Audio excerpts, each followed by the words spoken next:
The lasagna sat untouched in the center of the dining table. My mother had insisted on this family dinner. Something important to discuss, she'd said. Now I understood why all 4 of my siblings were here on a random Tuesday night. Before we eat, Dad said, standing at the head of the table, your mother and I have an announcement. My older brother Jake leaned forward eagerly. My sisters Rachel and Sophie exchanged knowing glances. My younger brother Tyler was already scrolling through his phone, barely paying attention. I sat at the far end, wine glass in hand, watching this unfold with growing curiosity. As you all know, we've been thinking about our future, Mom began. This house is too big for just the 2 of us, and frankly, the maintenance is becoming overwhelming. The house. A sprawling Tudor revival on Westchester Drive. 6 bedrooms, 4 baths, an acre of property. The house where we'd all grown up. The house my parents had owned for 30 years. Or so they thought. So we've made a decision, Dad continued. We're going to divide the house among you kids. Multi-generational living is making a comeback, and we think it's time this family lived together again. Jake actually clapped. That's amazing. Madison and I have been looking for more space since the twins were born. Perfect timing, Mom said warmly.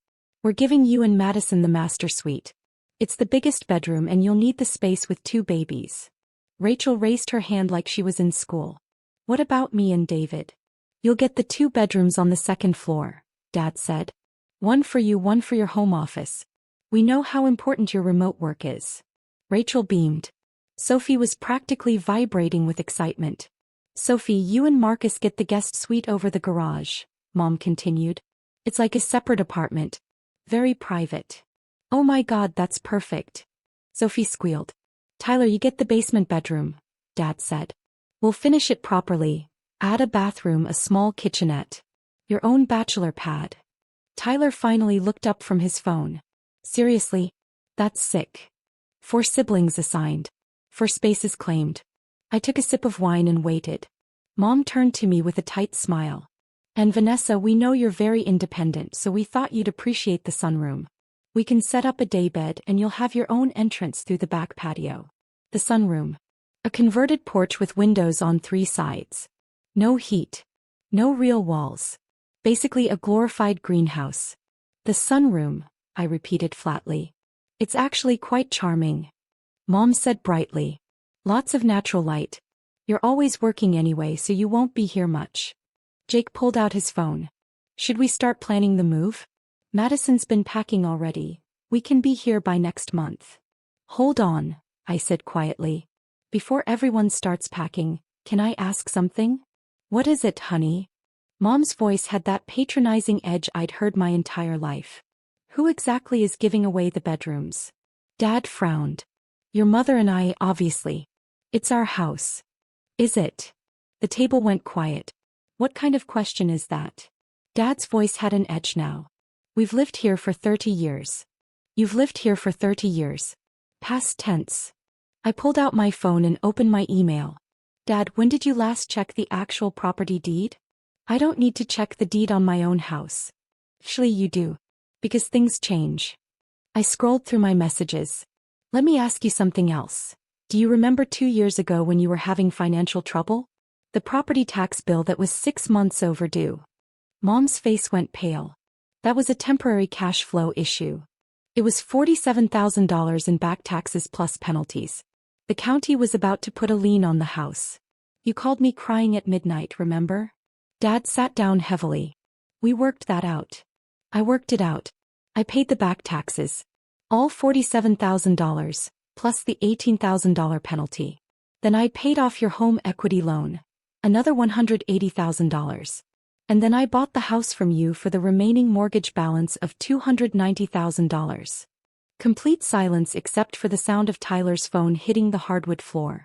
What? Jake's voice cracked. I turned my phone screen toward them, showing the county property records. This is the deed recorded with the county clerk 23 months ago. Owner of record, Vanessa Marie Chin. That's me. Rachel grabbed the phone out of my hand, staring at the screen. This can't be real. It's very real. Public record. You can look it up yourself. Property ID number 847-3392-0016. Purchased March 15, 2 years ago for $515,000 total. Covering back taxes, penalties, the equity loan and the remaining mortgage. Sophie looked like she might faint. Mom? Dad?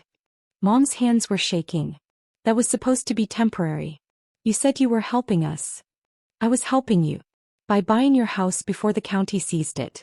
You signed a quitclaim deed transferring full ownership to me. You were there at the closing, Dad. You signed the papers. I thought we were refinancing. Dad's voice rose. The lawyer said something about restructuring. The lawyer said you were transferring ownership to avoid foreclosure. You heard what you wanted to hear. Jake pushed back from the table. So you're saying you own this house? The whole thing. Every square foot. I've been paying property taxes, insurance and maintenance for 2 years. New roof last summer, $38,000. HVAC replacement, $15,000. Foundation repairs, $22,000. Total investment of $590,000. Tyler had gone completely white. But we were going to move in. You were going to move into my house without asking me. Slight difference. Rachel's voice was shrill. Why didn't you tell us? Tell you what? That I saved Mom and Dad from losing everything? That I've been subsidizing their lifestyle for 2 years? When would I have mentioned it? At Christmas when you were all too busy to visit? At Easter when only Tyler showed up?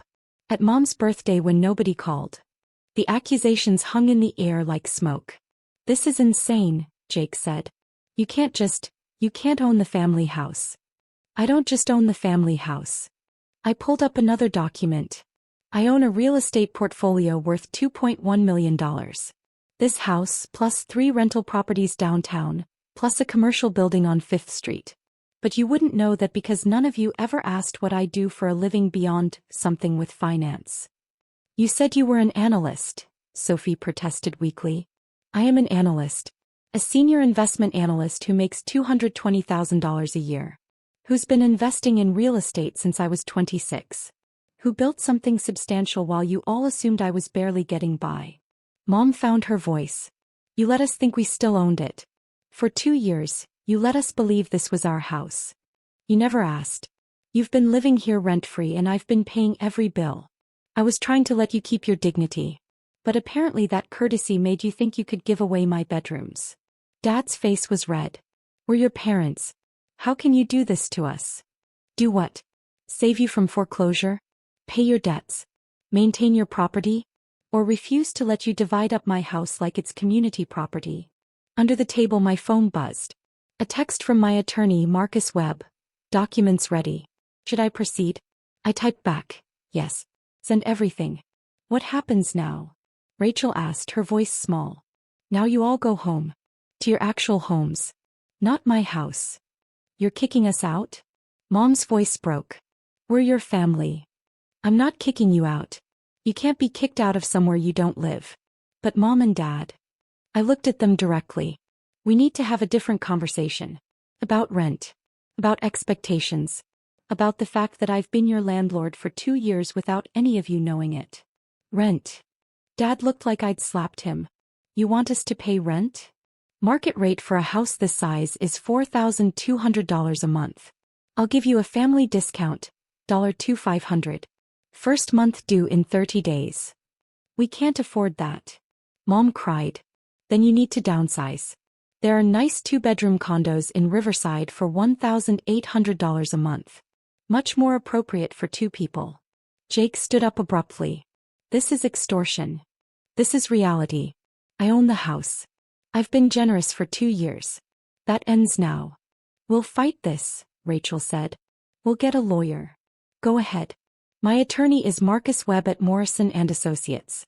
He'll be happy to show your lawyer the deed, the closing documents and the payment records. All legal. All recorded. All mine. Sophie was crying now. How can you be so cruel? Cruel? You all showed up planning to move into my house without consulting me. You divided up my bedrooms, assigned my parking spaces, claimed my closets. And I'm cruel for saying no? Tyler grabbed his keys.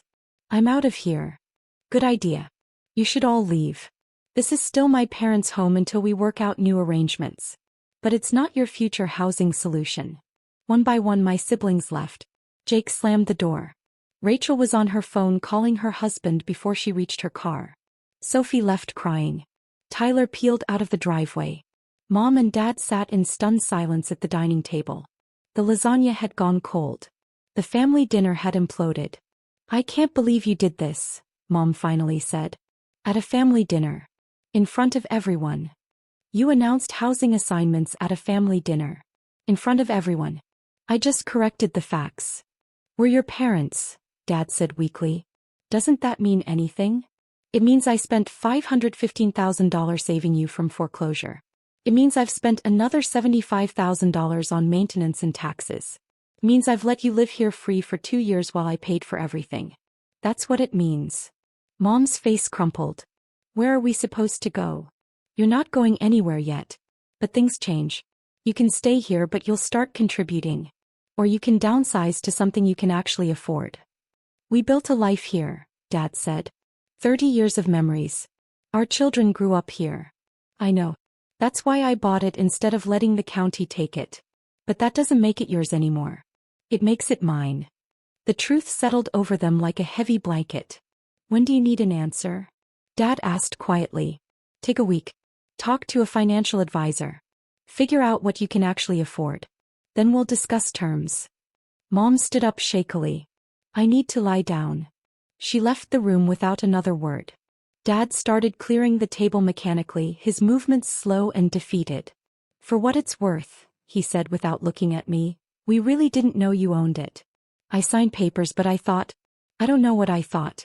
That it was some kind of loan arrangement. That we'd still own it somehow." "You signed a quitclaim deed, Dad. It's pretty clear." "I wasn't thinking clearly. We were about to lose everything. I just signed whatever the lawyer put in front of me. And then you never looked at it again. Never checked the records. Never asked questions. You just let me handle everything and forgot about it." He finally looked at me and I saw how old he'd become.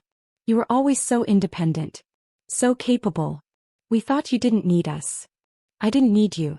But I saved you anyway. And you thanked me by trying to give away my house. That was your mother's idea. She thought if we could get everyone living here together we'd be a family again. Like when you were all kids."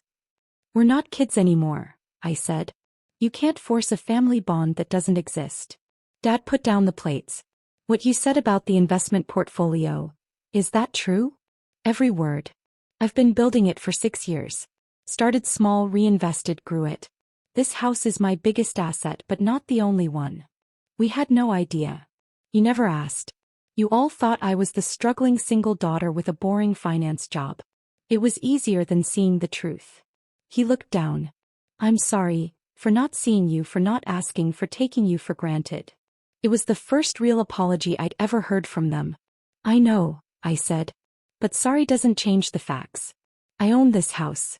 Start treating it like that's real." Within an hour my phone exploded. "Jake. This is bullshit. Rachel, how could you humiliate us? Sophie, Mom's crying. Are you happy? Tyler.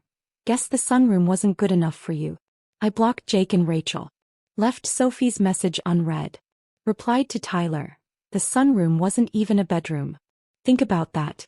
Marcus called later. "I sent your parents the ownership papers. Certified mail. They'll get them tomorrow." Good. I also drafted lease papers. Month to month $2,500 rent, 60 days notice, utilities included. Perfect. Your siblings are going to lose it. They already have. Jake's threatening to sue. Rachel called me a sociopath. Sophie says I'm ruining the family. Are you? No, I said. I'm just done being invisible. Marcus chuckled. You handled that dinner better than I would have. I wanted to see how far they'd go. Turns out, pretty far. That night I drove to my real home. A loft downtown. 2,000 square feet, city view. The place none of my family had ever visited. They never asked. 3 days later Dad called.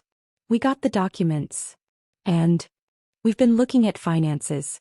Your mom doesn't want to leave, but we can't afford $2,500 a month. Then you'll need to adjust your budget. That's how it works. He sighed. There's a retirement place in Pleasantville. 2 bedrooms, $1,600 a month. Your mom cried, but it's nice. Maybe it's time. When are you moving? In 60 days if that's okay. That's fine. What about the house? I'll sell it. Or rent it out. It's too big for just 2 people.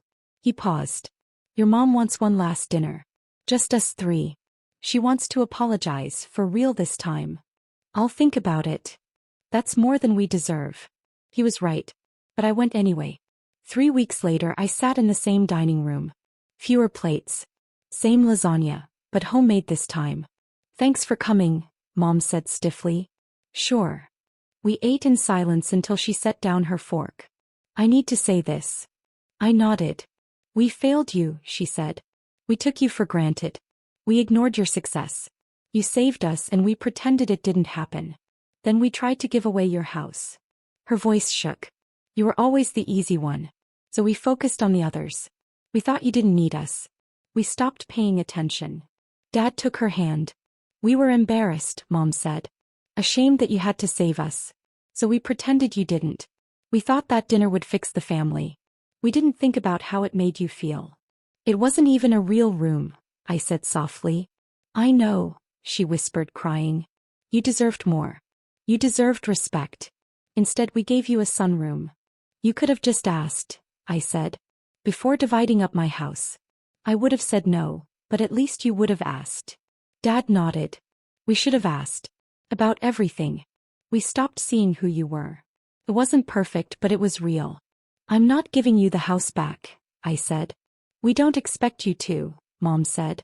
We just want you to know we understand now, what we did and what we lost. What did you lose? She looked at me. You're not coming to Christmas, are you? No, I said. Not while they're still angry about losing something that was never theirs. We understand, Dad said. If you ever want to visit, we'll be in Pleasantville. Unit 247. It wasn't forgiveness. But it was a start. 6 weeks later I stood in the empty house. My parents had moved out. The rooms echoed with memories. 3 offers already, each above asking. My phone buzzed. Sophie, I'm sorry.